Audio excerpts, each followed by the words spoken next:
Oh, good morning. Good morning. What I'm saying though, Tom, is a good round of applause. A really good round of applause really shouldn't have everyone clapping on the same beat. I'm Greg. He's Tom. This is your In Crowd 815 podcast for the 9th day of May, Mother's Day weekend, the year 2026, the latest it's ever been, my friend. In the history of mankind, a good round of applause is oh man, I had it there. The only thing round I like are cookies. The only thing round you like are cookies and donuts. Thank you very much. Yeah, get that man a box of donuts. I had the perfect quip. I did. My wife was like, oh, gotta go. I don't know if you saw me throw my headsets on. She was asking me if I would take my granddaughter home.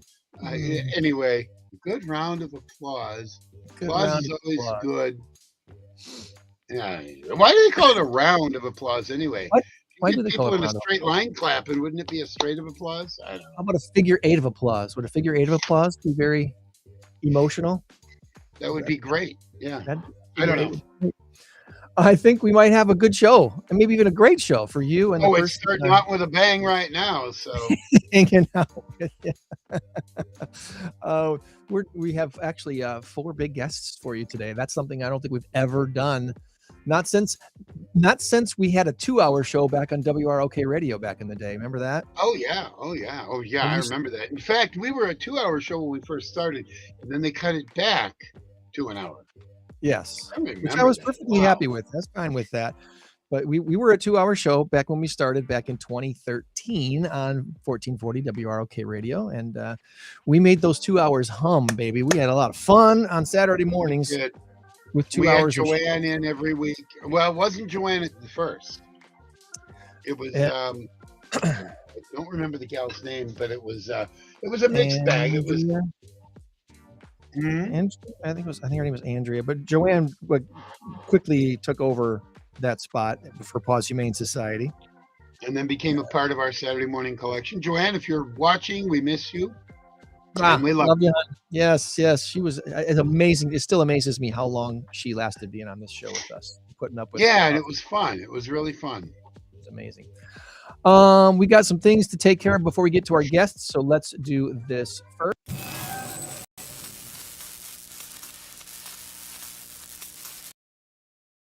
Current race to 10 has us right there, 7-5, our current score, and our big number of the week this week. Not a very big number, 364. What's wrong with you, Greg? Raya or roll? Raya or roll? What does 364 have to do with one of those two things? And if you can't tell by the screen, Raya is an app. And maybe one of our guests knows this app. I don't know. We can give you a hint or something if they might know something about it. I don't know. But put your guess in the comments, and maybe you'll win a prize, a hat or a T-shirt, or maybe lunch with the hosts of the In Crowd 815 podcast or something like that. So put your guess in the chat. What does the big number of the week have to do with? Is it Raya or is it roll? Who made it easy for you? Just pick one of those two things. I really think we should push the guest lunch thing a little more. And I'm serious. So that once a month, we can all sit around the round table, 5 or 6 of us, the winners of the previous weeks and whatever. And and then just do lunch. Maybe the sponsor for that, Tom. Oh, that'd be nice. That'd be nice. Use sponsor. All right. Let's bring on our first guests, shall we? Our first guests today are representing a couple different things. There's this thing called Habitat for Humanity. We talked to them not too long ago, and we're going to catch up with Jessica and see what she's up to. And then also, we're chatting with the founder of Altruize. That's Nicole Sdao from Freeport, and I'm curious to see how things have been going with Altruize. So, good morning. Thanks for coming on with us today. Good morning. Good morning. Good morning. Look at that awesome banner you got behind you, Nicole. That looks awesome. Thanks. I'm gonna put you on the hot seat first. Are you ready for this? Let's go. All right. Let's see how we can arrange the screen so it makes sense. Right. Put this there. Put that there. Rearrange there. For those who've never met Nicole before. Tell us about Nicole. Where are you from, and where'd you grow up, and what did you do before Altruize? Ooh, we're going way back. Okay. Hi, I'm Nicole Sdao. I'm founder of Altruize. I'm actually a chiropractor by degree. So for me, this was a bigger calling to develop an app that helps people exercise their altruism, Altruize. So that's where that name came from. I'm from Wisconsin originally. So Tom, I'm with you. Packers, go. Go Packers. We're Chiefs heads on this. Yes. So Jessica, you may be outnumbered. I hope not. I'm from Kansas City, so we're the Chiefs. You got nothing on Okay, Jessica. that's cool. Yeah. I'm cool with that. I'm cool with that. It's okay. Go Yep, into Reed. Yeah, and so my husband and I actually started our chiropractic office in Freeport, Illinois. So that's what brought us to Freeport. We've got 3 amazing kids, and yeah, just enjoying the ride called life. Awesome. So the Altruize app, again, remind me what year you launched that. Well, we were set to launch March of 2020, an app to get out in the community and go volunteer. That's right. So it's been a struggle. That's definitely where I've leaned on my faith. And interestingly enough, we've actually kind of found ourselves healthcare adjacent now because of what's known, it's HR1, but the bill is known as the Big Beautiful Bill. So there is a requirement now for able-bodied individuals who are getting Medicaid to do 80 hours per month of either work, school, or volunteering. Well, the work and school, they can kind of figure out different methods to prove that. The volunteering, they can't. That's actually why we're in this space. There is no good way that the individual can keep their own data for themselves, and that's exactly what Altruize does. Is it focuses on the individual and the verifying entity. They both have free accounts, so it's really a huge win for both. So that's kind of an area now where we're looking at, so that people don't get kicked off their coverage just because they don't have a way to prove it. So Right. I know when we initially talked with you, there was a lot to do with schools. There was a big push with high still there school. too. Yep. So students that are pushing for scholarships and such that want to prove their volunteer hours, this was a great resource for them. Have you seen that kind of grow over the last couple of years since we last talked? Yeah. So, and we also work with the schools that require it for graduation. Yeah. That's kind of a big one too. And I know that was a kind of the guinea pig test project there in Freeport with Freeport High School, and we've got some in California and Wisconsin. So we're getting out there. Nice. Good deal. Well, I know Jessica's very happy to meet you today. We're going to bring Jessica here on the hot seat and welcome you back from the Rockford Habitat for Humanity. And tell us again about yourself. Where did you grow up and go to school and such? Yeah. So my name is Jessica. I am the community engagement manager for Rockford Area Habitat for Humanity, but I am not a Rockford native. I'm originally from Kansas City, Missouri, but I did move to Rockford in about 2018. I started working with Habitat in 2024. Love what I do. Love that I get to be so active in the community. And it's one of the big reasons why we decided to stay here in Rockford, because of how active our community is and how great volunteer opportunities are. I think we have over 200 nonprofits around the community of Rockford. So really happy to have made my roots here. Yeah. So you plug into Rockford, you decide to stick around a little bit. Mm-hmm. And what have you seen in your years now working with Habitat? Are you seeing the comeback of volunteering for Habitat? Because obviously everything took a dip, like Nicole was saying, with COVID and stuff. Everything kind of took a nosedive there for a little bit. But how are you seeing people coming back into the volunteer force of what you do? Absolutely. So I wasn't a part of the Habitat sphere in 2020 when COVID was going arise at that time. But I do know, based on testimonies of my other peers, that volunteerism really took a drop during that time period. Right now, we are seeing it start to increase, We are doing a ton of volunteer opportunities this year alone. Every year we average anywhere maybe from about 350 to 400 volunteers that cycle through our program to help us build more homes in the community. So certainly has taken much more of a rise, even more so as Habitat continues to grow in our capacity to build even more housing. And yeah, is that the big plan for this year and next year? Do you have a lot of projects on the schedule? Yeah. Yeah, we got a lot of projects we're juggling right now. We've started a couple of new initiatives. So I lead our advocacy committee, where we talk about housing issues, not just affordable housing issues, but preserving home ownership.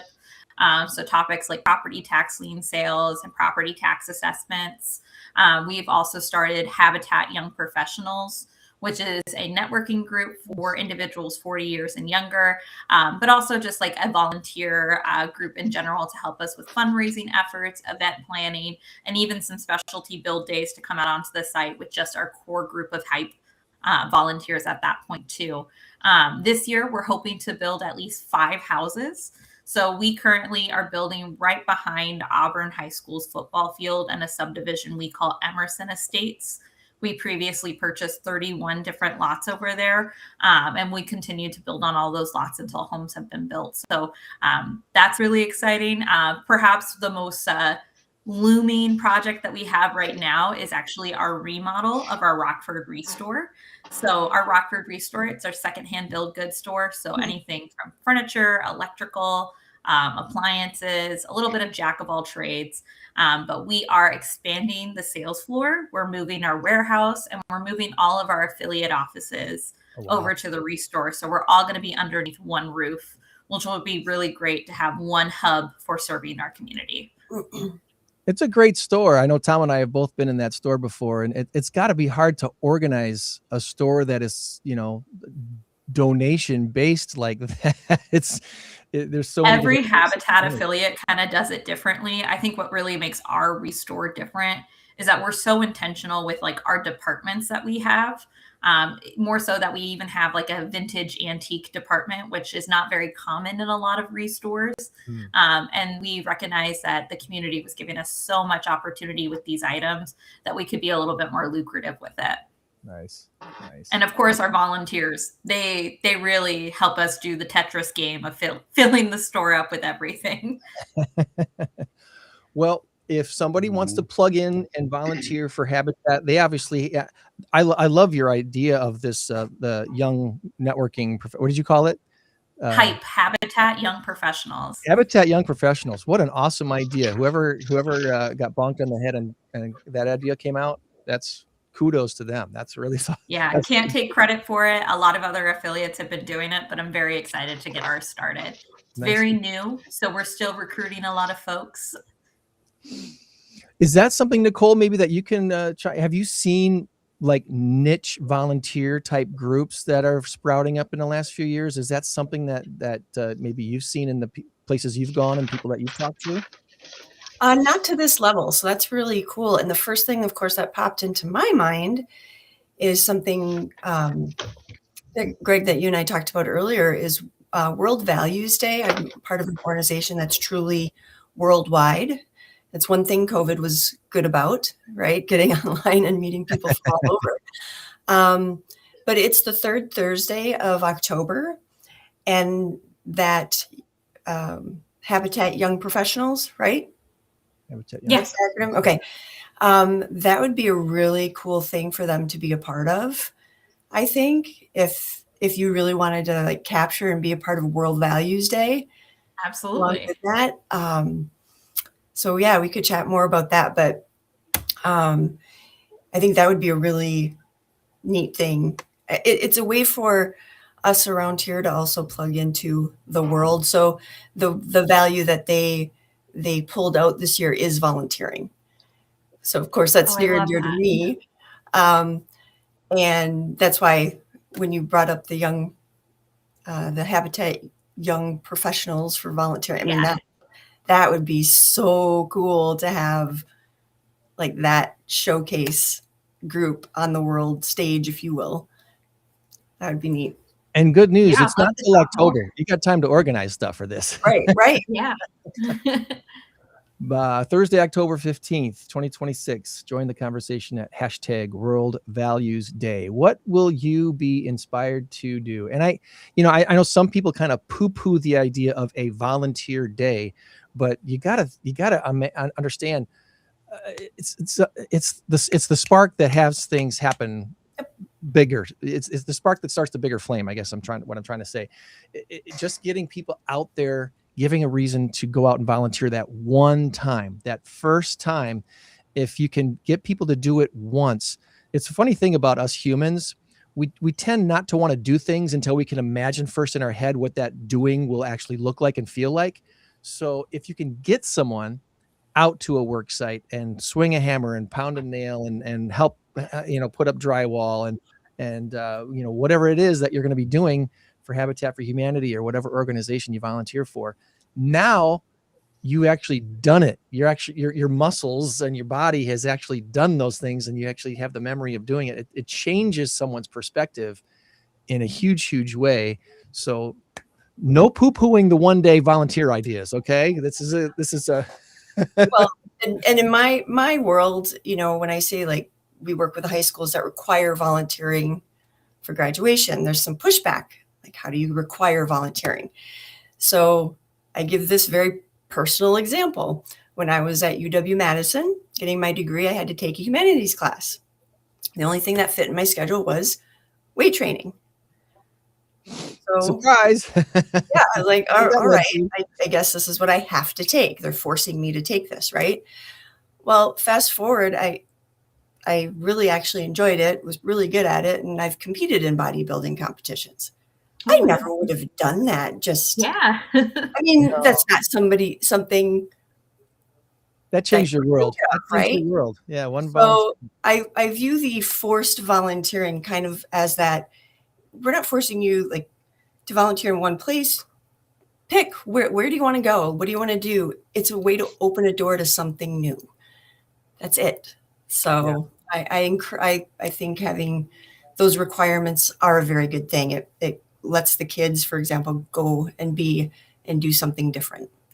Well, it also gives them so much opportunity to prepare for like real world examples of like maybe going in for a job interview or building up that resume. Exactly. Yep. We talk about that all the time too. I mean, because you could be volunteering next to the CEO of the company. It's one of it's an equalizer like opportunity for everyone. So, work on your skills of communication and all of the things. So, yeah. We're looking at the Altruize website, by the way, altruize.com. If you want to click on it, it's in the comments. If you're watching us on Twitch or Rumble or Facebook or YouTube, it should be right there. If you're on one of the other platforms, it probably won't show up. You'll have to see it on the show notes later up on Spotify. But just click on the link and boom, it'll take you right to the website. You can learn more about the Altruize app. You were saying, Jessica, go ahead before I interrupt you. I was going to say those like one-off special volunteer days, they do so much for an organization. So every year we have like a specialty build we call Women Build. So on the construction site, it's very heavily dominated by men. I think I may have anywhere from like 2 to 3 women that work with our Weekday Wonder group, who are like our regular volunteers. Most of them are retired. They come out, they help lead our volunteer groups and help us build that home. But those specialty builds like Women Build, when we host that in the late summer, that's really our opportunity to do a little bit more bridge building in the community. Because oftentimes a lot of the homes that we're building are led by women. Like the homeowner that will be moving in there may be a single mom, maybe the breadwinner of that family, may have been the one to really hear about this program and taken that initiative to enroll her and her family into it. So really like those one-off specialty volunteer days, they make the biggest difference and sometimes the largest contribution to that organization. Knocking out 100 man hours of work in one day or 1.5 days. Absolutely. Special. That's one of the things I look forward to every year too with our Keller Williams Realty Signature Office when we participate in the Keller Williams Red Day initiative every year, which is coming up this Thursday. And we have our multiple offices that'll be volunteering in Galena and in Janesville and in Beloit and Rockford and Loves Park.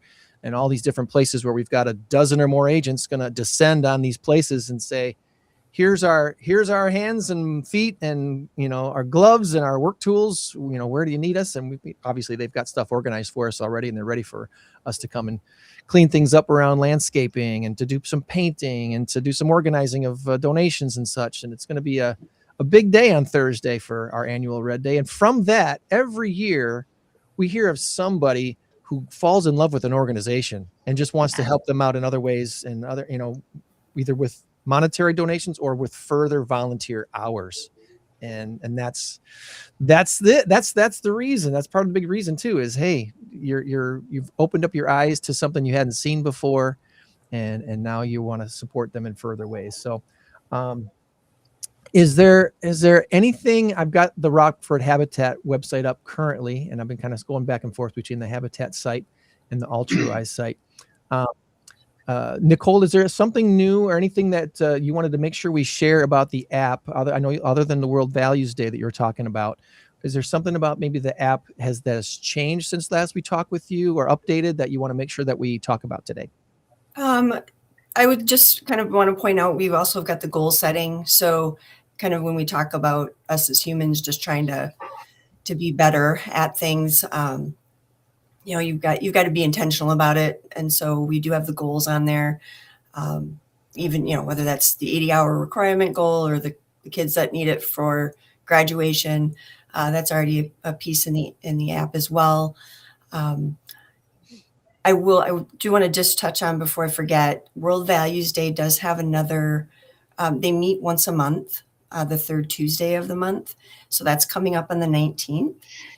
And anyone can join that. So Jessica, you want to know more about, like, Tom, you want to know more about World Values Day? Anybody can join that, just to plug in. So I do want to mention that. But yeah, Altruize is just has our kind of different places we're going with that.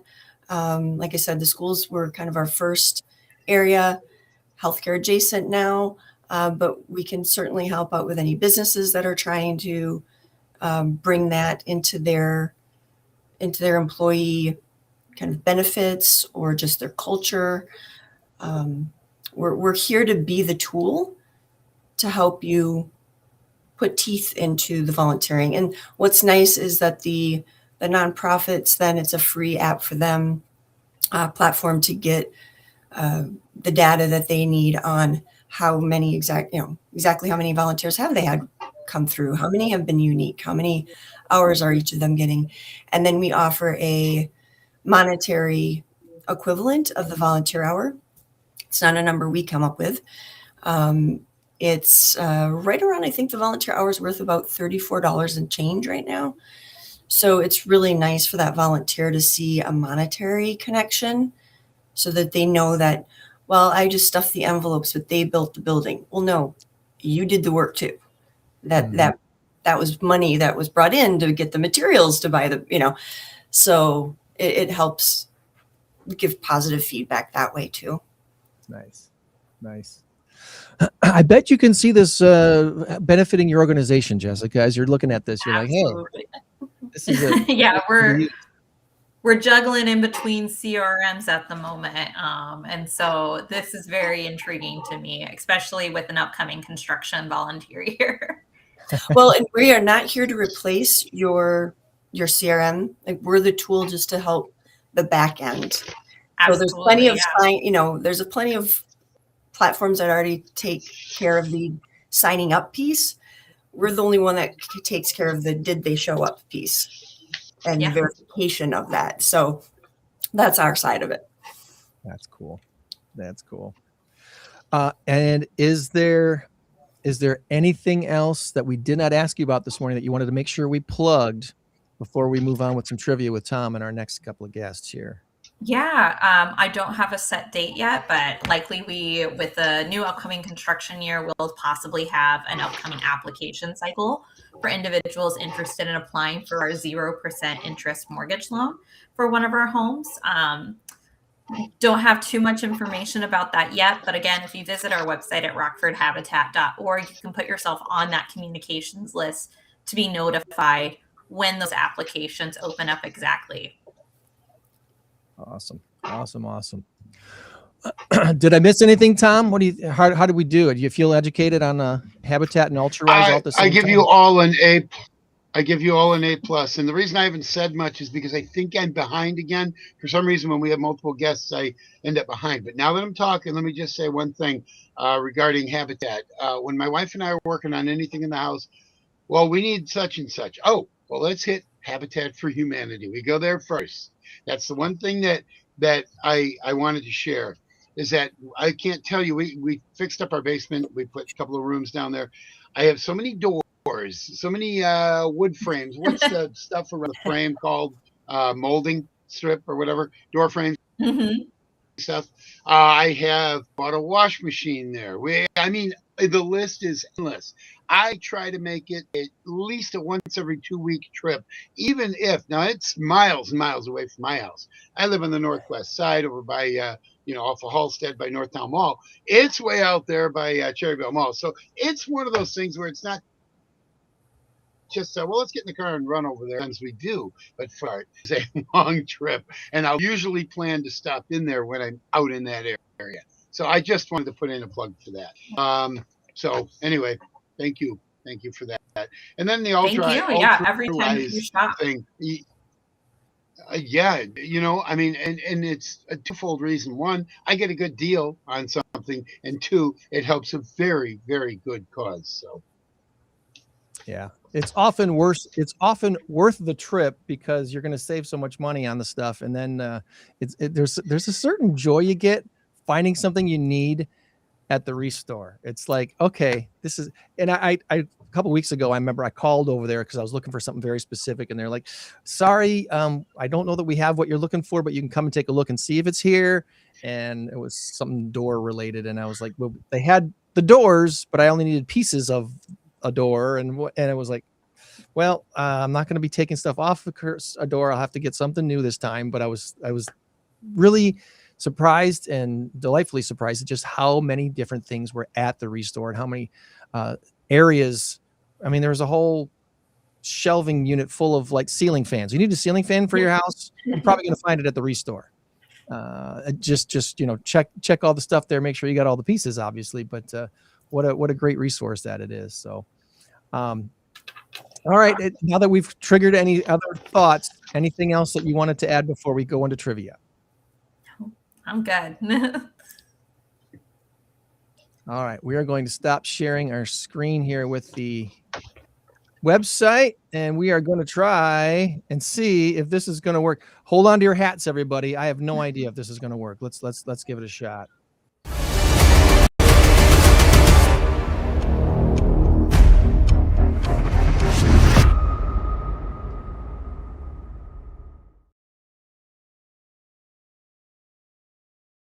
How many people are going to be on the screen is the question. I think we're all on the screen. Look at us. Good morning, Julie. Good morning, Ben.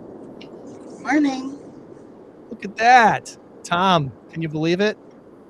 Wow. It's pretty. You got to love technology. I love it when it works. That's for darn sure. Yeah. All right. Well, hey, we have the five of us, and actually probably six, because I bet Julie's got Mike in her car. Yep. You got Mike? Yes. Yeah. All right. So we got the six of us here, the brain trust, ready to take on Tom's trivia challenge for the week. So what do you got for us this week, buddy? I'm going to put you center square. All right. Center square. I'll be like Paul Lynn. Incredible. All right. Center square. There we are. Paul, on the first date, is it appropriate? No, Never mind. That's a Hollywood Squares reference in case you guys are all too young. They're all too young. I think I'm the oldest one here. Not me. I actually am. That's too bad. All right. Here we go. This is Tom's trip, and it's designed if you feel bad, not to make you feel stupid. So we should be okay with these. All right. First three are going to be people guess. They will just be questions. The final one will be a low trivia question. It shouldn't be too hard. Just got to think about it. All right, here we go. Question number one. The movie Let's call it the Matrix. What colored pill does Neo take? Is it a blue or a red pill?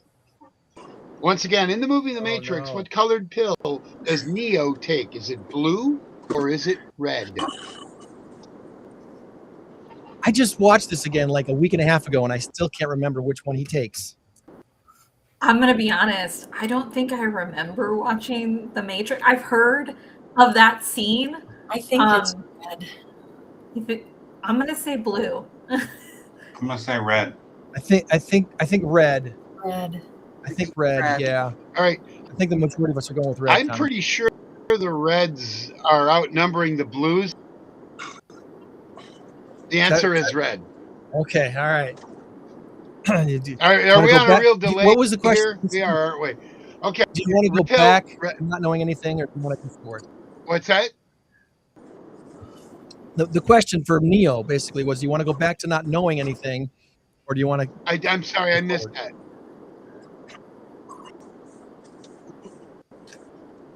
No, okay.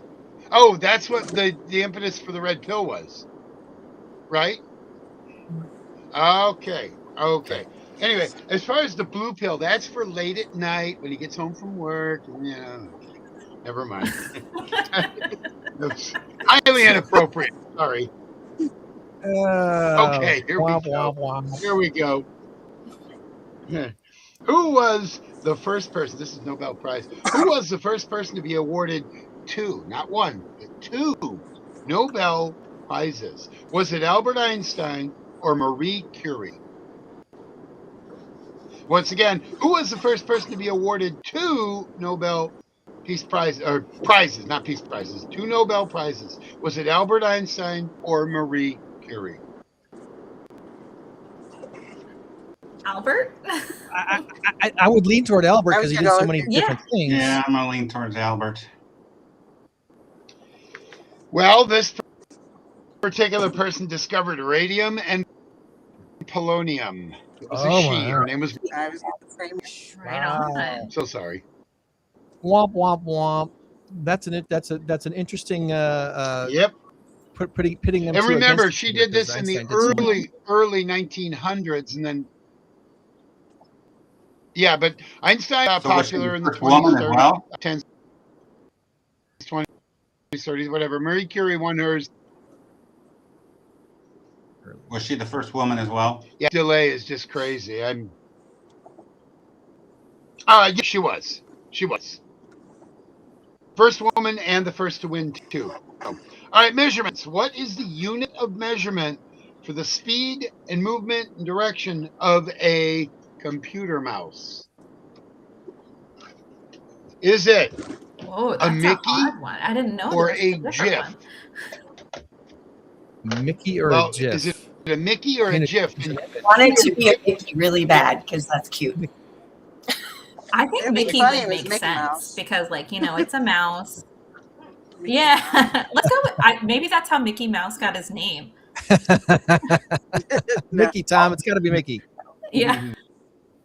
I'm pretty sure It's Mickey. Jeff, but It is would be Mickey. funny if it's Woohoo! All right, 2 out of Yeah, it 3. is 2 out of Mickey. 3. We're doing it right. All right. That's funny. Here we go. Question number 4. Question number 4. What is the technical term for the human voice box? A larynx? Once again, what is the technical term Larynx, yeah. for the human voice box? Larynx? I'd go with larynx. Larynx. Don't ask me to spell it, but it's I got that one Larynx. right off the bat. Can't spell that. yeah. Yeah. Larynx. Some people just say larynx. Some people say larynx. Whatever. As long as you didn't say pharynx with an F with a PH. All right. No. Number 6. No, I'm sorry. Number 5. Number 5. Dessert. Creme brulee is typically served in what type of small dish? What do they call that little small dish? A ceramic. Once again, creme brulee is typically served in what? Yeah. Ramekin. Yeah. Yeah. What small dish? What'd you call it? A ceramic. Ramekin. Yes. Ramekin. Yeah, Ramekin. I like food. You maybe made of ceramic. I I like your answer better, but it is ramekin. All right, you guys are 5 That and was the 1. official one. Here That we was, go. 4 and that was 4 and dubbed 1. by the Queen. The Queen's official ramekin is Sir Ramekin. Go ahead. Oh, there you go. I now dub you a very important dish. All right, here we go.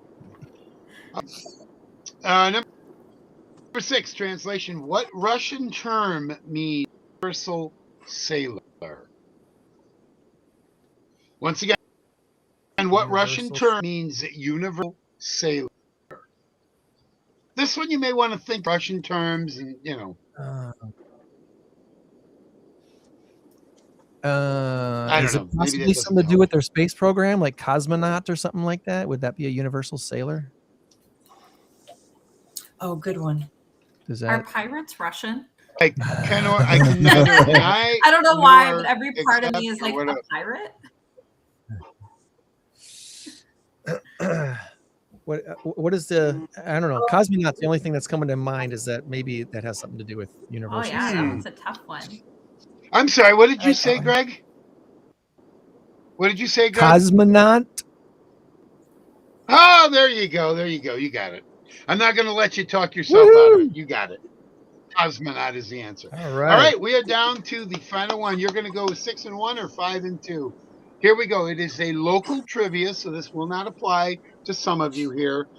And it has to do with the Rockford population as of the turn of the century, 1900. So the turn into the 20th century. What was Rockford's population at the turn of the 20th century? Was it 30,051 or 82,051? I'm going to say B. What was? Well, let me just read I it one think more it was time. A. Rockford population as of the turn Yeah, of I the think it was 20th century, was it 30,051, 82,000? What are we going with? That's. I think it's the lower number. I think it's the lower number, Yeah, me too. 32. Yeah, I don't think they had 80,000 Wow. quite yet. 31. I know it's 150 now, but I bet it was only like 30,000 back then too. It we're was leaning in toward the fact lower number, Tom. 30,051. Wow. 30,051. You got it. All right. What a crazy population All right, growth. 6 and 1. Yeah. Well, Good job, everybody. Okay, but when you look at Seattle, my buddy lives in Seattle, and when he moved out there, there was, I don't know how many there were, but now there are a million plus. There were like 500,000, and in 10 to 15 years, they doubled their population. It's just crazy. Rockford hasn't really grown as much as, because when I was a kid, late 60s, early 70s, population was like 139,000. We've gained 10,000 in like 40 years, it seems like. Wow. So I always remember Rockford being 130, and now we're basically 147. We've gained like now in 40 years, whatever. So I don't There know. was a joke like It has years ago a that lot the with sign at manufacturing. We've the lost a south lot of end of manufacturing. Rockford, the population sign at the south end of Rockford said like 151, 586 or something like that, and the north end said 150, 312 or something like that. It was completely different numbers for those who entered the Rockford from the north and those who entered Rockford from the south. So Small discrepancy. yeah, I don't know if Yeah. they ever changed that or not. I haven't really taken notice. But. Well, Jessica, Nicole, we're going to let you go Just about crazy. your business for the rest of the weekend. Really appreciate you jumping on with us today on the Crowd 815 podcast, and we'll definitely want to have you back and catch up down the line, okay? Yeah, Awesome. thank you so Yeah, much. thanks so much. Have a good one now. Bye-bye. Thank you. Bye. Bye-bye.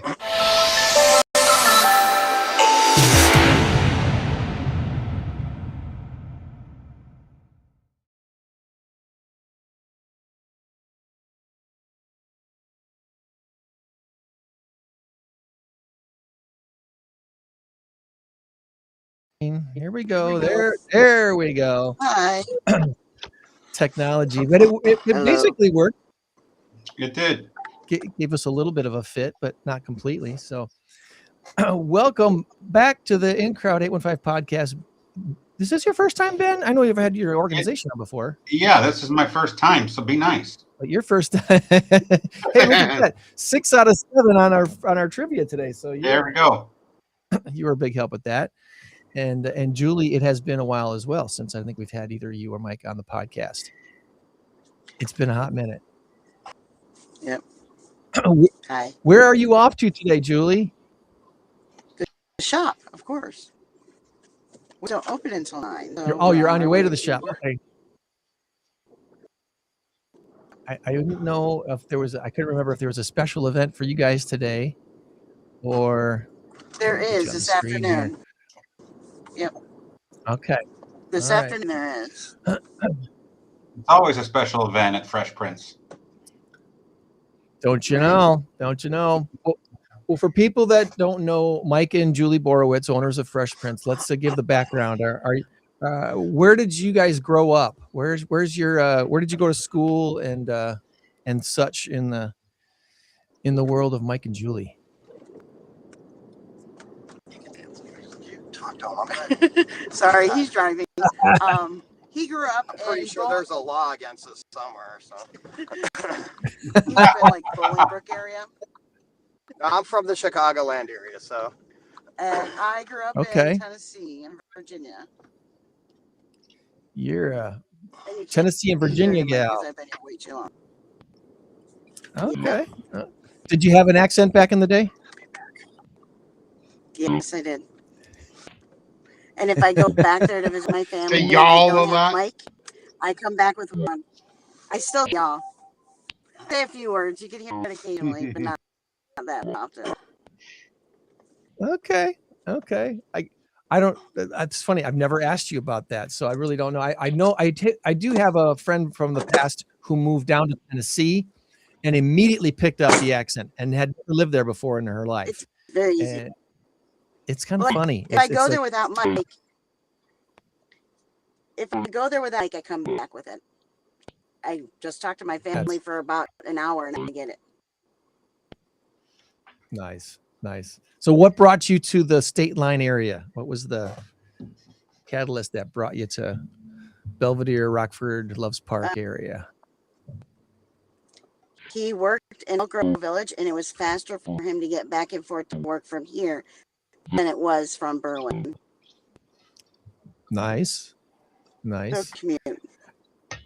And then the print shop. When started the print shop? When did you guys start doing? And it wasn't called Fresh Printz at first. What was it called? No, it was called Right On Time Design, and it was in 2015 that we started it. And it was just meant to be a hobby. It wasn't. Yep, it was going to be just a after work hobby, something fun for us to do for friends. And here you are now with this shop that you've been in now in Loves Park for, gosh, what, going on 5 years? 4 years. 4 years. 4 years. This one. Yeah.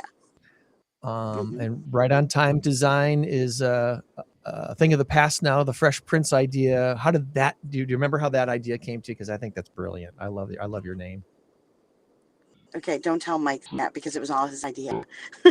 He kept wanting to change it to Fresh Printz, and he kept wanting to change it, and I kept being resistant to it. And eventually, I gave in. And it's been a boon for you, hasn't it? He's gotten you a lot of good attention. Yes, people do seem to like the name, but don't tell him that. He gets a little kick out of it. Well, he should. It's a wonderful thing. Obviously, yeah, I think so. In Fresh Printz has been our print shop here for flyers and for hats and for shirts and such, and my polo that I got on today, and definitely want to have people check out our incrowd815.com website, which does have a merch link and goes to all things. We just added the hat that we did at the Mass Karaoke Trivia Contest too. So if you really were fond of that, the blue hat with the In-Crowd 815 on the side, those are in blue, black, navy, and white, I think. I think so, yes. So check those out. Awesome. Well, Ben is on with us today. Ben, real quick, you're from Safe Families for Children and going to be the featured not-for-profit at our next In-Crowd 815 networking group event, which will be at Fresh Prince of Loves Park last On the Thursday. 28th. Can't wait, right? Yeah, hopefully we get some great weather. So we can do a lot of this stuff outdoors.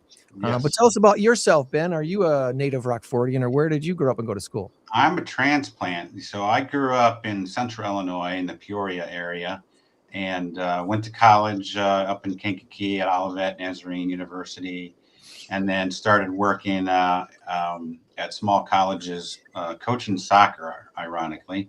Really?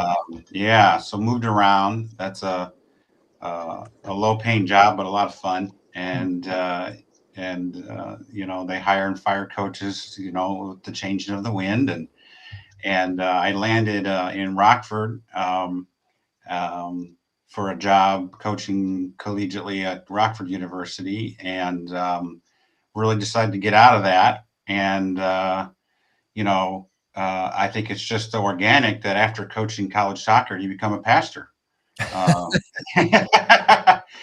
I started working for Heartland Church back in the day, and I was in charge of cooperating with nonprofits to be more collaborative. You know, when people would come and ask for help from a church because of things going on in their lives, you know, we found that the church by itself wasn't well equipped to kind of wrap around them with support services. And so I got out there and started learning all about the nonprofits of Rockford. And that's when I fell in love with Rockford because there are so many great, and I mean, not just good, but great nonprofits that want to love on people. And a lot of them, we're still figuring out how to cooperate, you know, and simultaneously love on the same person or family. And I just fell in love with that. And then COVID hit, and I wasn't able to work for the church anymore. And I immediately just started volunteering and developing relationships with nonprofits here in Rockford. And that's when I met Safe Families, and started volunteering with them. I just love the concept of what they did. It's extremely original. You're not going to find anything like it in the region. And I love their collaborative approach of creating a village around a single parent home. So that, you know, basically the goal is that they won't need us anymore because they'll have a village. They won't need DCFS or foster care or even Safe Families because they have a village. And we think that I'm biased. I think some of the best villages in town are churches. They're just logistically good at having a friend, an aunt, an uncle. So I kind of call this Airbnb. I call this rent a grandma, rent an uncle program, where all we do is fingerprint and background check volunteers, give them a little bit of about 3 hours of training, and they are legally able to take in children. And we only take in kids under the age of 18, but primarily under the age of 5 is our demographic. For very short periods of time, like mom might need to give birth, have a C-section, and she needs 2 days for her 3-year-old to go somewhere, and she can call DCFS, or she can try and trust a neighbor that she's known for 2 weeks, or she can call us, and we got to rent a grandma, probably like a Kiwanian or a church member that just wants to love on that kid, and they'll spoil him rotten for 3 days or 2 days and then hand him back. And the paperwork is literally 2 pages. It's not a background check. It's not, you know, it's not an investigation like it would be with DCFS. And then everybody wins there. There's even a relationship that develops. So that's kind of where it came from. And where I landed all once. I'd like to rent a grandma to come over and make me some brownies. Does that work? Well, you got to be under the age of 18, but we do have a volunteer that makes cookies every time she gives a kid a ride to one of his extracurricular activities. That's awesome. Oh, that is so cool. I love it. Yeah, and she's like, she doesn't just give a ride; she gives an experience. Yeah. not making light of the experience. I just, I think it's a wonderful, wonderful program because you know what? It's twofold because grandmas just want to love. And sometimes grandmas don't get to see Yeah. their grandkids as much, and this gives them an opportunity to really take hold of something. I would love to do something like that. Are you kidding me? Yeah. We have had 100%. 37 people living with us since we've been married, almost 40 years now. 37 people. One of them was He's my not dad. One of them exaggerating. was my brother. It's just that's our house has always had an open door policy. So, and right now, my son, my daughter-in-law, my two grandsons, their three dogs and one cat live with us, and I wouldn't have it any other way. I And love that's called a having them village, here. right? And everybody knows who to call for what thing, you know. When they Yeah, need recipe help in my family, they don't call me. They call grandma for that, or I'm the ride guy or this or that. My father-in-law is helping me figure out how to build a deck. He's a retired cardiologist. It's wonderful. I don't know how I would raise my own three kids without all of the support, family and friends that I have. I mean, I would make it happen, but maybe just barely and just surviving instead of thriving. And that's what we've seen. It doesn't happen all the yeah. time, but sometimes this the single parent just recently at one of our partner churches said, "Hey, let's throw her a baby shower. She's pregnant. She's got no family. No one else is going to do it, and it's probably the biggest baby shower I've ever seen in my life." Not that I'm a frequenter of baby showers, but I mean, literally a large room was packed 6 feet high full of gifts to just love on what was 3 weeks ago, a scared out of her mind pregnant woman with an unexpected pregnancy. Yeah. And then 3 weeks later, she has friends, she has a baby shower, she has resources, and most importantly, she has relationships. That's what you talked about, Tom, is you got a house full of relational capital, right? That you can Yes, lean yes. on. And I think relational capital is more valuable than the almighty dollar. I've told the story once in a while on the podcast about when I moved to Rockford as a single dad with custody of three kids under the age of 5. Mhm. And had it not been for a church family that, embraced me enough to get by, I would have needed a service like, say, Families for Children, which didn't exist back then, at least as far as I know in the Rockford area. Yeah. But that sure would have came in handy in my situation for those I was working 6 nights a week, and having childcare evenings is a little different than childcare daytime hours. It is. So to have a resource like this to help with those times, you need you have a hospital stay or something coming up. I mean, it's a tough situation. So knowing that there's an organization that can help with those tough bumps in the road is huge. To know that your kids are going to be safe in the care of somebody who has been checked out and proven worthy. Yeah.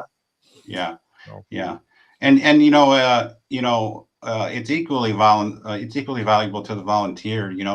Like you said, the grandparent type person of all ages wants to just love on people. Like, it's not good enough. They want to love on the right type of people. They want to make a difference. And that's scary, though, because is it legal? And what if there's a medical emergency? What's their healthcare situation? Where's their schooling going to go? And say families are monster staff of 3 people, all superheroes. Take care of all the logistics so that, Greg, if you hosted a 3-year-old for one day, all you would do is worry about what kind of candy they want and what kind of TV show to watch. And I personally, our family, we only take in the teenagers because we have too many young kids already. And they just need to know where the fridge is and what the Wi-Fi password is, and they're good. Yep. I imagine there are times you get some who want to talk too and have some things on their hearts and minds to share. Yeah. Well, I put on the Hunger Games trilogy, and that helped that out. But it doesn't need to be complicated. It can be simple. I'd say, for most of the volunteers, it's a minor inconvenience, but for the single parent, it's a life-changing moment to be able to have. And so we're here to facilitate that. You know, we're not reinventing the wheel. You know, Jesus talked about the Good Samaritan 2,000 years ago. It's not a new concept. We're just trying to take the red tape out of the situation.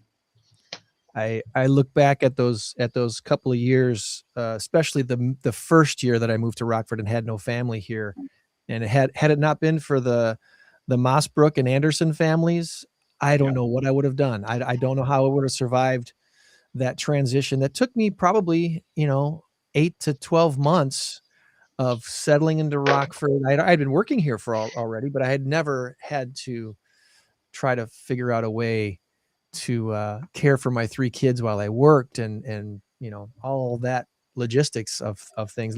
The logistics of raising a family is tough enough with one. Trying it was Amen. So I know Julie's trying to log back in here. She says she can hear us, but she's not. She's watching, but her login is something is goofy in her building. So I do want to share real quick for those who are watching to let everyone know. Fresh Printz of Loves Park is our host for the In Crowd 815 next free networking event on May 28th, the last Thursday of the month. This month is May 28th. And from 5:30 to 7:30, all are welcome. All we ask is that you bring business cards and a smile. That's our deal at In Crowd 815. If you can bring business cards and a smile, you are welcome to come to our networking event, meet some great folks. And at this event, you're going to meet some great folks from Safe Families for Children. That's right. As they're the designated not-for-profit for this event at Fresh Printz of Rockford. Plus, we've got Sassy Mac Boys that'll be providing food, so you're going to get some great grub at this networking event. Come ready to meet Matt Atkinson. He's a home inspector who's co-hosting this event with Mike and Julie at Fresh Printz. And we'll probably have some door prize giveaways, the food, some information about Safe Families for Children. And I'm going to put the link here. It's a long link. So let's link in the chat so that you can go right directly to our Facebook event page. Again, if you're watching on Twitch, Rumble, Facebook, or YouTube, it should pop right up for you in the comments. But if not, go to our Spotify channel. And all right, I think Julie's back on now. So, Julie, I've been covering the event here, talking about Sassy Mac Boys and Matt Atkinson. Did you hear all that? Did I cover things all right, you think? I did not hear it because there was a lag, but Okay. and then the thing cut up. But it sounds like you got everybody covered. So that sounds awesome. All right. I thought you were going to the shop. Where'd you go now? I am. I just haven't made it there yet. Oh, okay. Okay. So that explains the traveling signal. It's the bumping you off and bumping you on again. And it's cell tower roulette when you're driving around trying to be on a podcast. Pretty much. I don't recommend it. Well,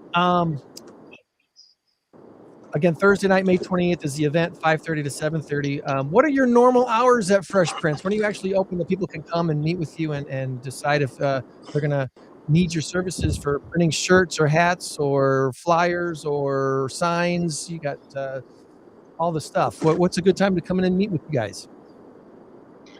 Monday through Friday from 9 to 5:30. Most Saturdays 9 to noon. But we tell everybody follow us on Facebook because if we're going to be closed for an event on any given Saturday, we'll post it there for. There are times when you've got special events and you've got a truck for that. So, to schools and do events. Today we will be at Mississippi Park.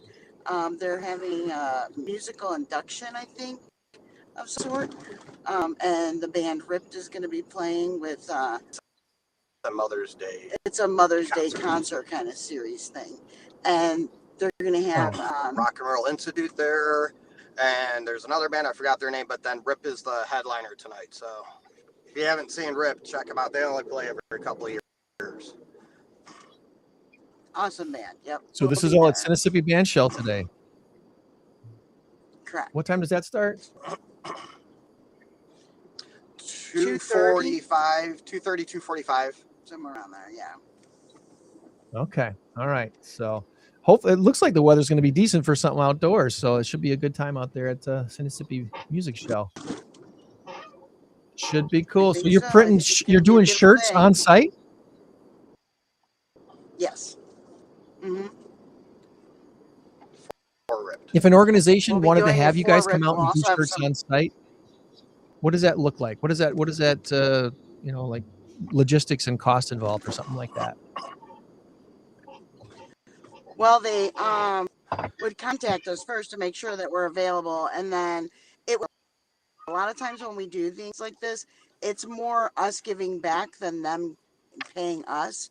So usually it's for like schools or not-for-profit events or whatever, and we donate a part of the proceeds to whatever the cause is. Okay.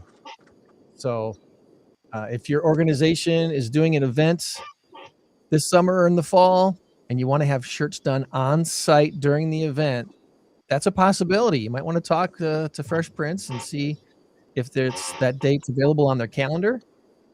And how fun would it be to be able to make shirts right on site for your guests that are attending whatever event that you got going on, whether it's a sporting event or a volunteer type of event. It could be just about anything. Obviously, you've done a lot of rock shows over the years, but any other funny or odd events that you guys have done over the years that you'd maybe like to shout out, or Do a lot of skulls. maybe not name because We do a lot of cheer events. We do wrestling events, tech events, mostly for schools. We've done PTO carnivals. We did the Boone County Fair one year. We've done several different things. Mm-hmm. Okay. So all the information, I'm going to put Fresh Printz website in the chat so you can see all the stuff that they do on there. freshprintzlp.com, and that's Prince with a Z. freshprintzlp.com. Check out all the information right there. And I asked AI for some questions for you guys today. Are you ready for some good stuff? Ooh, love an AI question. I got some AI where'd it go? Okay, there we go. I asked AI for questions about Fresh Printz for this show today. So let's see how they did. Let's turn the dial up and talk some Fresh Printz. The crew from Fresh Printz at Lowe's Park, local impact, unique flair that you bring to the 815. We already talked about your origin story, so we know about that.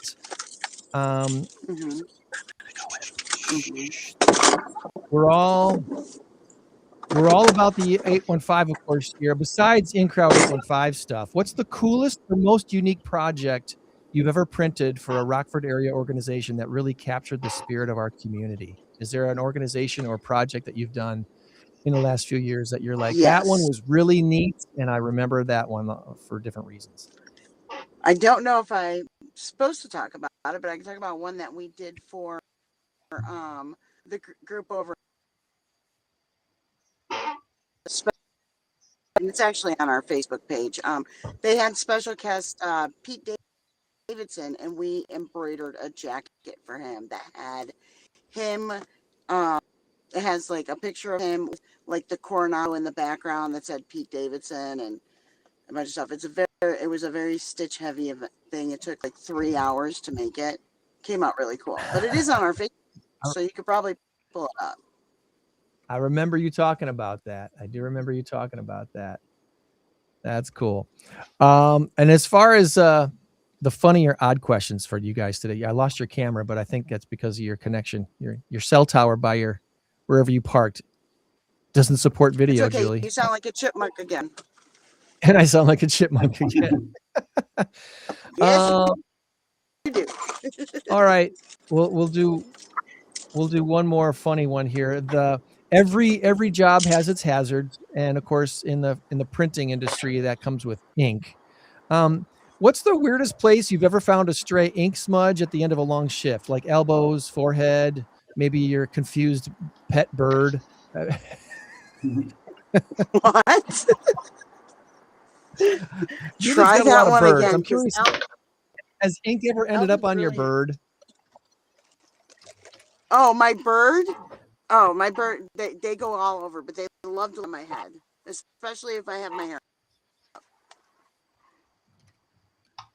Have you ever had ink end up on your pet bird?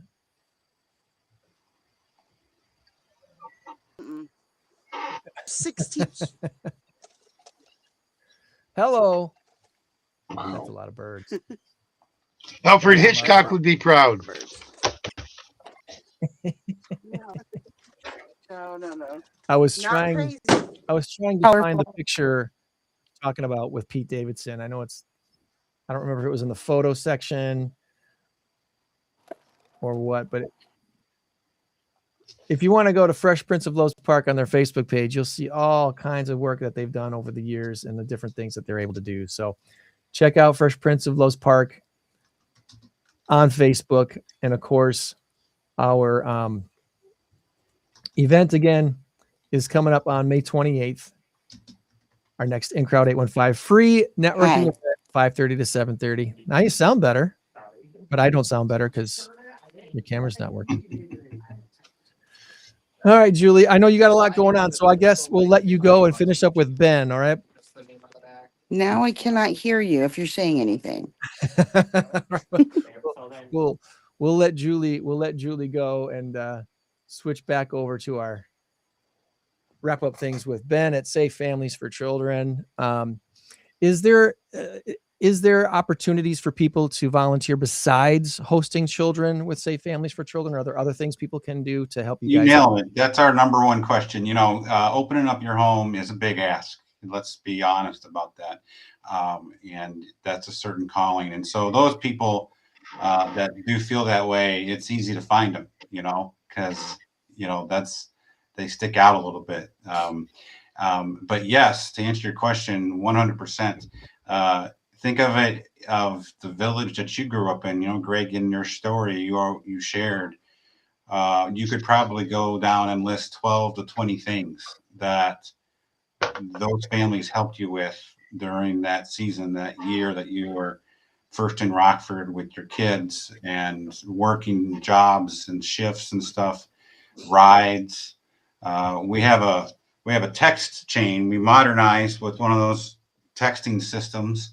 And I equate it to kind of that annoying text chain that happens with your extended family right before Thanksgiving, where everybody argues about what time you're supposed to show up or what dishes to bring. Yeah. It's the same concept, except less annoying because you can't reply all to our text when we ask for stuff. But you can sign up what's called a resource friend, and it's just being on a text alert. And we've gotten, about 100 people on there from all over Winnebago County and beyond. And we just let you know in real time, hey, I got a mom sitting in my office who just got her Section 8 housing award.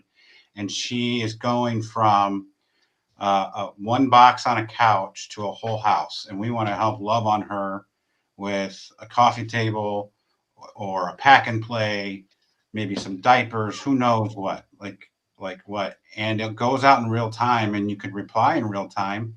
And sometimes it catches people and they're like, I'm already at Target right now, just chilling. Where do I drop them off? And people love to participate that way because there's a satisfaction of it's not going to a warehouse and it's going to sit and maybe we're going to use it. No, I've got Rhonda right here and her 3 kids in real time. And I can tell you exactly where that item is going to go and what it's going to be used for. And since we implemented that system in the last 18 months, we've filled every need probably less than an hour. Yeah. And my number one complaint with that system is that people say that they didn't check their phone fast enough. And it's become kind of a competition for our volunteers. Someone else met the need first. to be the first. And, and we also send out a text right away when it's filled, so you're not wondering. And it's an easy starting point to get involved, because even if you can't meet the need, we just ask that when you see the need come across your phone, that you just shout out a quick prayer for that family, for that single mom. And because we have, 90 to 100 people on there, that means if you say yes to 1 out of 100 requests, then we get 100% completion rate. So it's not a big ask. And that's what I would say is the easiest. And then up from there, that requires no application, no background check, no fingerprinting, anything. It just requires you to have a phone number and a willing heart. And we also send out a little bit of news out there, like we're going to get together at the Rivet Stadium and have some fun or whatever, like kind of stuff. But then the next level is a family friend. And that's literally the name is the definition. It's, would you like to be a friend of a single parent family? That could mean meal train. That could mean a ride to a doctor's visit, or maybe we're hosting one of the kids, but we don't want the kids' extracurricular activities to get disrupted because they're at a host family, and we don't want the host family to have to do all the things. So we equip the host family with transportation volunteers. Maybe you are a grandparent and you haven't had a 5-year-old in 3 decades in your house, and you need all the things.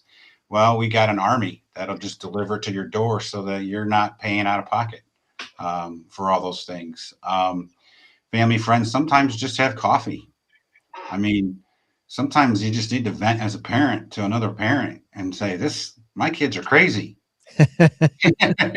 Surprise, yeah. Right. And that's mental health care and relationship building, and some of our family friends, like I already mentioned, take great pride in just giving rides and doing that. So anything a village did, and we never know what's going to come up,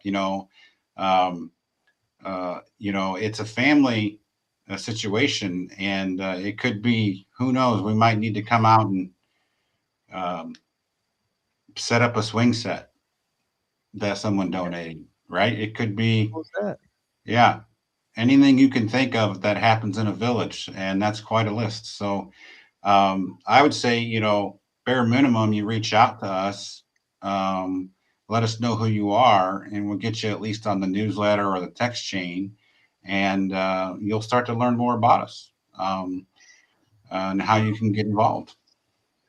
Well, rockford.safe-families.org is the website, and you've got safefamilies.org about on the screen right there. I'm going to. We also have a local link tree that's just rockfordsafefamilies.org.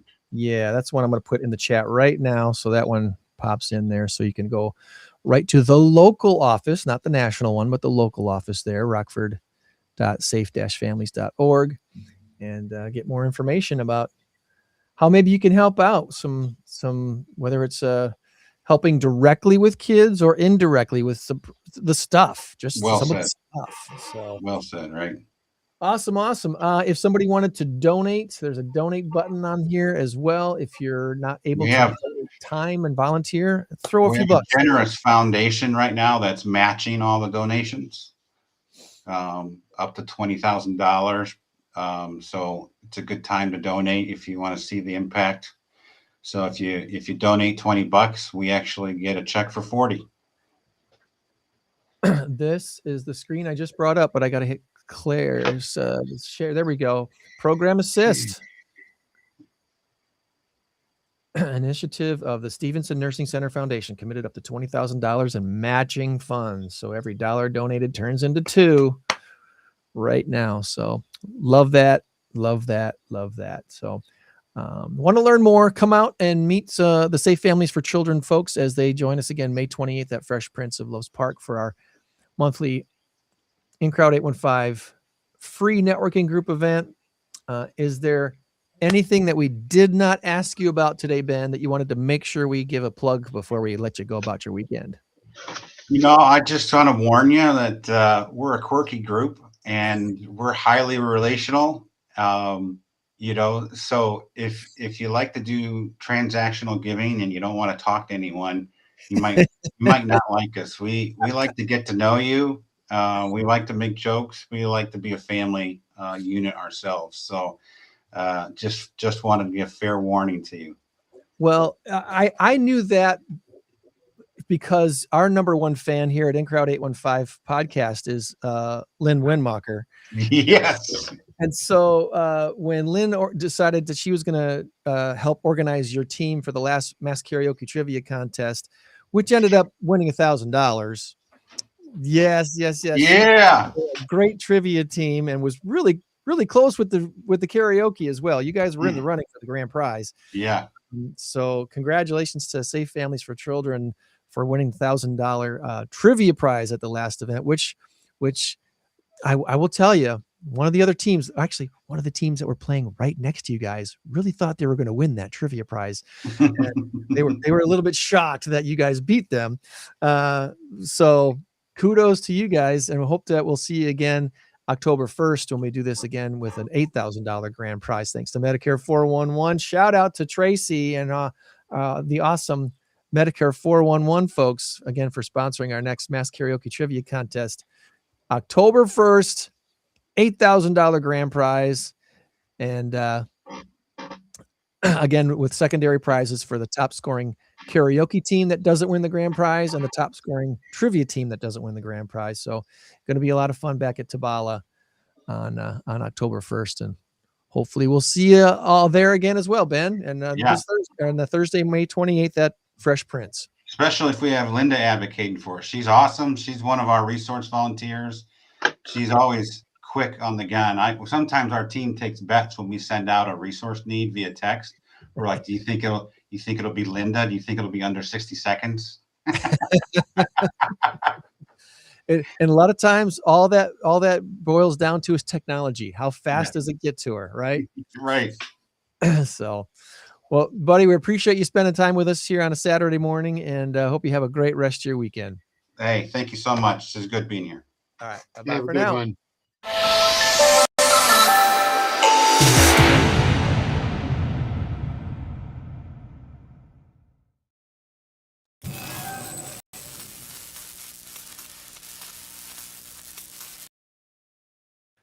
All right, our big number of the week contest. Our current race to 10 has Greg in the lead by a score of 7-5.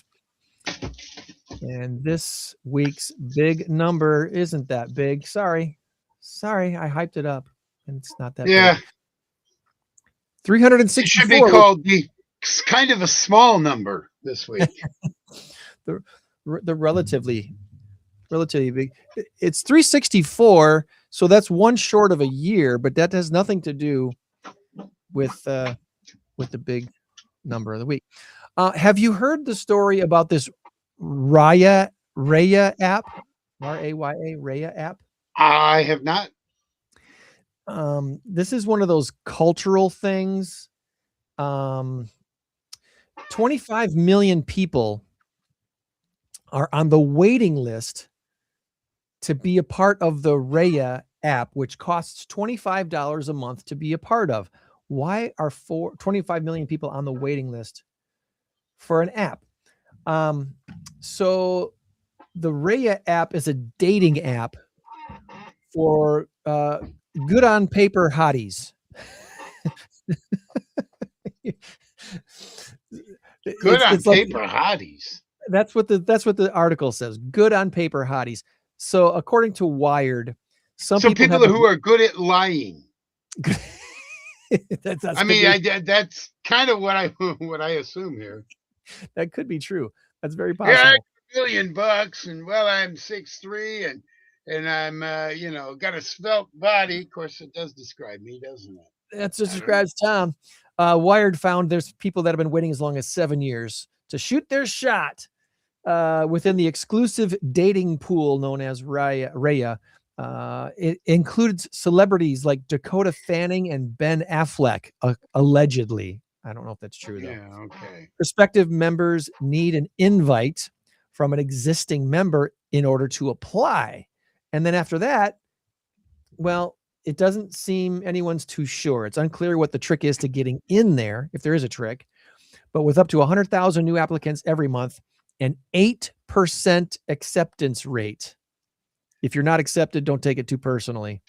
Listen, 8. Dakota Fanning, if you're out there and you're watching this podcast, you can avoid the app. Just give me a call. I'm kidding, of course. Of course. I'm going to take the point. Oh, Tootsie Roll. The Tootsie Roll. That Tootsie Roll that you stole from Tom last week, it might be 130 years old. wow. Kinda. So the candy known as the Tootsie Roll is made using a graining process that mixes, in part, the previous day's batch of Tootsie Rolls, kind of like a sourdough starter. Okay. So that means that remnants of the original 1896 recipe could still be present in the 64 million Tootsie Rolls that are produced every single day. Now, I know what you're thinking. Wait a minute, Greg. The big number was 364. The only day they don't do it is Christmas Day. Well, in other Tootsie stats, this is a reminder that important research out of Purdue University confirmed how many licks it takes to get to the center of a Tootsie Pop.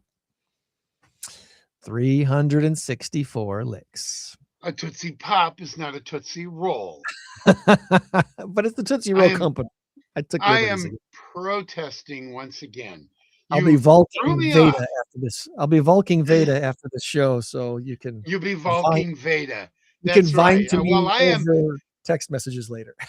I am protesting this because here the reason I didn't pick Tootsie Roll is because I thought 364 Tootsie Roll would have no connection whatsoever. The Raya thing I didn't know could have a connection. I honestly figured the only day that it didn't happen, whatever Raya was Christmas Day. And then, okay, so I am testing today's victory by you. There we go. Back to the days of Vulking. Oh, want to give a couple of quick shout outs. For those of you who don't know. Okay, go ahead. Yeah.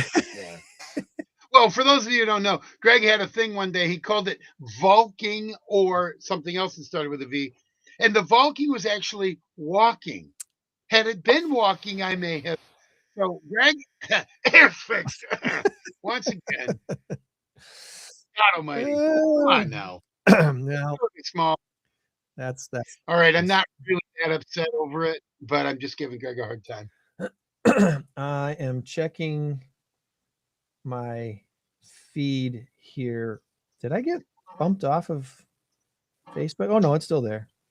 Okay.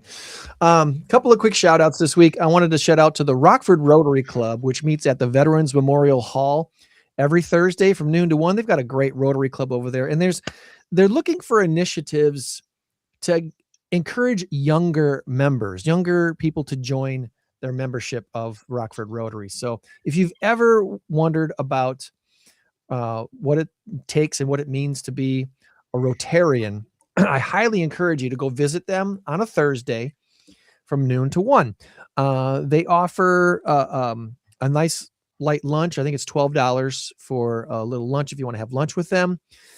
This last week they had sandwiches and chips and cookies and bottled water and stuff. And they had a great presentation from a nationwide Rotarian speaker on the big screen there at the Veterans Memorial Hall. But they have different presentations weekly, and you'll learn about the community. You'll learn about their volunteer efforts that they are involved in here. And of course, Rotarians are all about giving back and supporting the local community. So if you're looking for a club to join and you've got Thursday lunch hours available, highly recommend going over to Veterans Memorial Hall and checking out what the Rockford Rotary Club is up to and see if that's something that might fit your need to be involved in a community of givers and wonderful people that share ideas about how to give back to our community. The other shout out I had today was a Rockford Linked Lunch, which was yesterday at the Machine Shed from noon to 1. And as luck would have it, the curator of the Veterans Memorial Hall was our special speaker this month. and told us about the different things that Veterans Memorial Hall has in their museum. I don't know if you knew this, little known fact. Veterans Memorial Hall and Museum has 1.5 employees, Tom. 1.5. Wow. Many people know Scott Lewandowski. He runs the hall. Scott Lewandowski. Just a dynamo of a guy. Works his butt off to keep that place running and humming and doing it. They've hosted a lot of events. And the half employee is his little 8-year-old son. Is that right? The half employee is Mike Fredrickson, who's the curator of the museum. Okay. So he's got other work as well, but his passion really is history, and they have thousands of artifacts there at the Veterans Memorial Hall Museum. It's a really interesting building, seeing that it was like the first one built to honor veterans, and it was dedicated by the president in 1903. Nice. Teddy Roosevelt. He was here in Rockford to dedicate the building. Yep. And honor those Civil War veterans and such there. So it's free to visit the museum.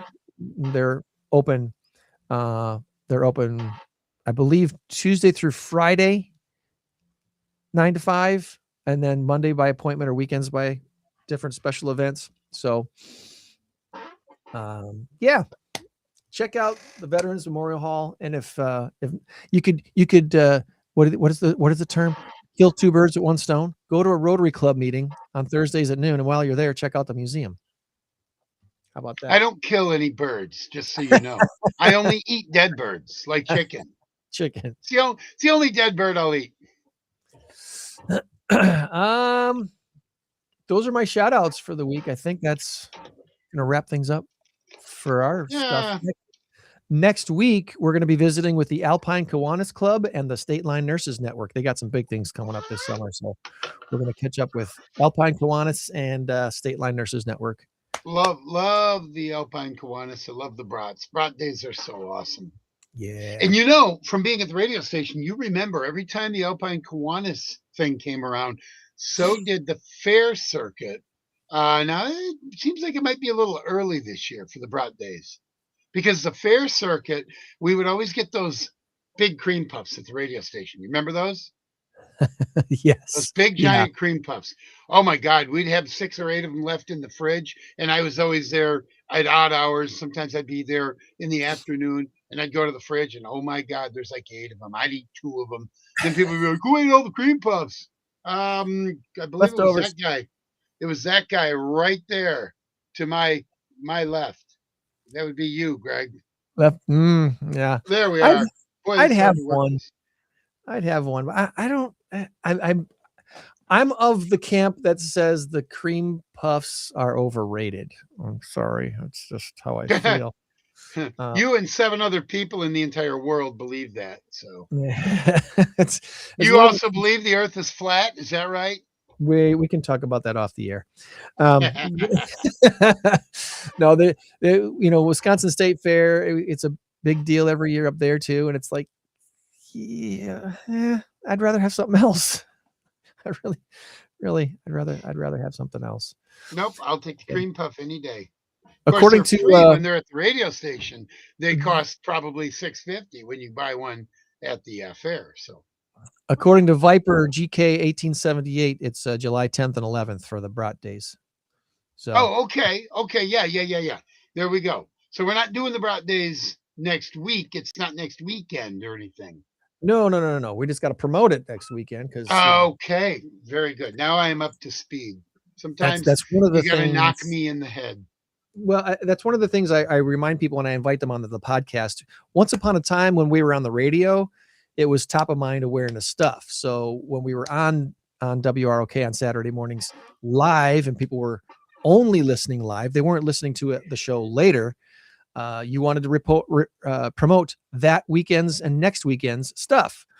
But now that we're a podcast and the majority of our listeners listen later, we want to make sure that we promote their event a month to 2 months before it actually happens. And now they've got a social media piece to use. Right. So when this show is all done, it'll be out there to share.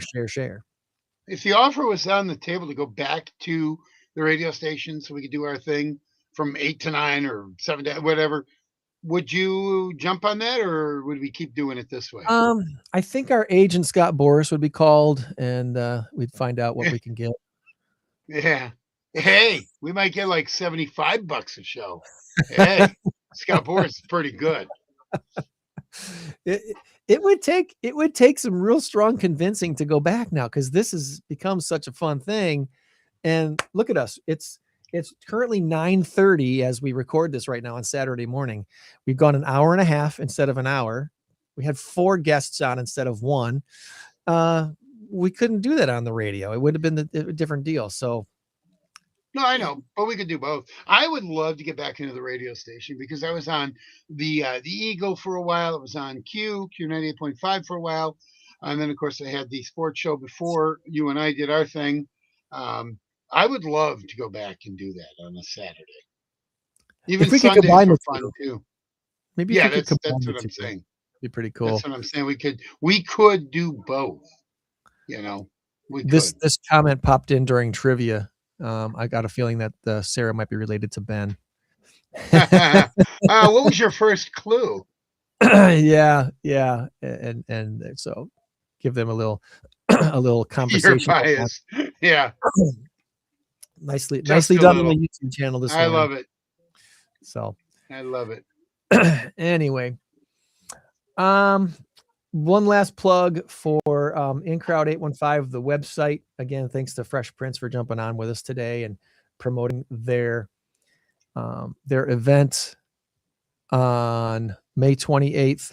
But where we are going to InCrowd815.com. When you go to InCrowd815.com, you're going to see this wonderful page right here. And I'm trying to update this as often as possible, but the podcast now has an InCrowd 815 podcast directory. And you can search by organization name or episode number. If you know what episode number someone was on, it's all here.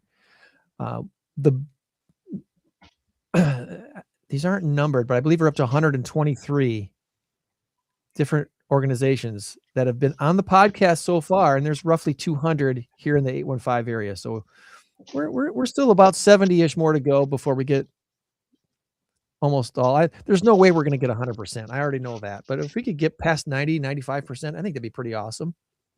Well, we Pretty could good. get 100%. I mean, if we got like 5 left, you call them and say, "Look, I just need you to be on my show.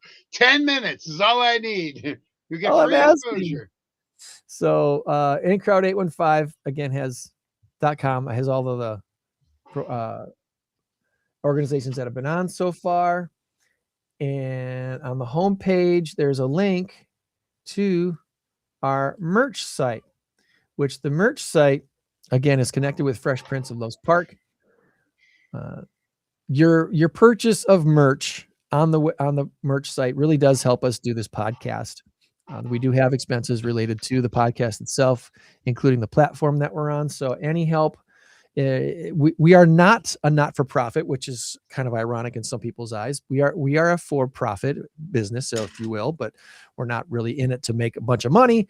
We're just wanted to keep this thing going and growing and exposing the great, wonderful not-for-profits and wonderful, generous people here in the 815 area. So your purchase of a t-shirt or a hoodie or a polo or a hat definitely helps us cover the expenses of the podcast and some of the stuff that we do at our events as well. So